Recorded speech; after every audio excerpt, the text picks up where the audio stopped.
சின்ன உள்ளி வச்சு சமைச்சா ரொம்ப நல்லாயிருக்கும் தான். ஆனால் சின்ன உள்ளி உரிக்கிறதுக்கு ரொம்ப சோம்பேறிப்பட்டு சின்ன உள்ளி 4 ஒரு பெரிய வெங்காயத்தை போட்டு அட்ஜஸ்ட் பண்ணி அந்த மாதிரி கிரேவி குழம்பு அந்த மாதிரிலாம் வச்சு அட்ஜஸ்ட் பண்ணிடுவேன். என்ன மாதிரி எத்தனை பேர் லேடிஸ் இருக்கீங்களோ தெரில, இருந்தீங்கன்னா கமெண்ட் பண்ணுங்கள்.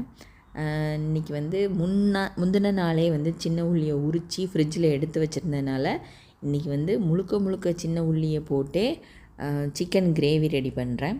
அதுக்கப்புறமா இந்த பெரிய வெங்காயம் எதுக்குன்னா ஃப்ரைட் ரைஸ் பண்ணுறதுக்காக பாஸ்மதி ரைஸை முதல்ல வேக வச்சு எடுத்துக்கிட்டேன். பாதி தான் குக் பண்ணணும், அதில் மட்டும் கொஞ்சம் கவனமாக இருக்கணும். அதே மாதிரி அந்த சோறை வந்து வடித்த பிறகு நல்லா ஆற விட்டுட்டு மிக்ஸ் பண்ணினாலும் அது உடையாமல் நல்லா வரும்.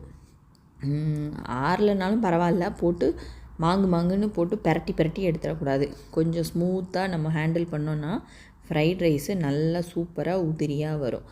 ஃப்ரைட் ரைஸில் இதில் வந்து சேர்த்த காய்கறி எல்லாமே முந்தின நாள் ராத்திரியே எல்லாமே கட் பண்ணி ரெடியாக எடுத்து வச்சுட்டேன். அதனால தான் காலையில் எழுந்திரிச்சி காலை சாப்பாடு மத்தியான சாப்பாடு எல்லாமே செய்கிறதுக்கு ஈஸியாக இருக்குது. கூடி போனால் 1.5 ஹவருக்குள்ளே எல்லாமே முடிச்சிடலாம். அந்த மாதிரி முன்னாடி பிளான் பண்ணி எடுத்து வச்சிட்டோம் அப்படின்னா. சிம்பிளான சமையலாக இருந்தால் முந்தின நாளே கட் பண்ணிலாம் வைக்க தேவை கிடையாது. இது மாதிரி கொஞ்சம் ஹெவியான வேலைகள் கொஞ்சம் டைம் எடுக்கும் அப்படின்னா முந்தின நாள் வெட்டி வச்சோம் அப்படின்னா காலையில் கொஞ்சம் லேட்டாக எழுந்திரிச்சா கூட தப்பிச்சிடலாம். ஏன்னா எங்கள் வீட்டிலலாம் வந்து 6 மணிக்கே வீட்டை விட்டு கிளம்பிடுவாங்க. இது எல்லா வீடியோலையும் நான் மாறி சொல்லிகிட்டே தான் இருப்பேன்.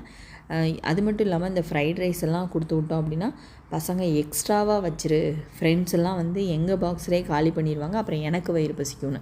அதனால் 2 டப்பாவாக வச்சு கொடுத்து விட்டுறது. ஹஸ்பண்டோட லஞ்ச் பாக்ஸில் மட்டும் காலையில் பிரேக்ஃபாஸ்ட் வச்சு கொடுக்கும்போது இட்லிக்கு சட்னி வச்சு கொடுத்துட்டேன். ஆனால் பசங்களுக்கு இட்லியில் சிக்கன் கிரேவியை ஊற்றி கொடுத்துட்டேன். ஃப்ரைட் ரைஸ் இருக்கும்போது எதுக்கு சிக்கன் கிரேவி, அதே நல்லா தானே இருக்கும் அப்படின்னா ரைஸ் வந்து கொஞ்சம் ட்ரை ஆயிரும் மத்தியானம் சாப்பிடும்போது. அதனால் சிக்கன் கிரேவி கொடுத்து விட்டோம் அப்படின்னா அவங்களுக்கு கொஞ்சம் ஈஸியாக இருக்குங்கனால இதையும் சேர்த்தே பண்ணிட்டேன்.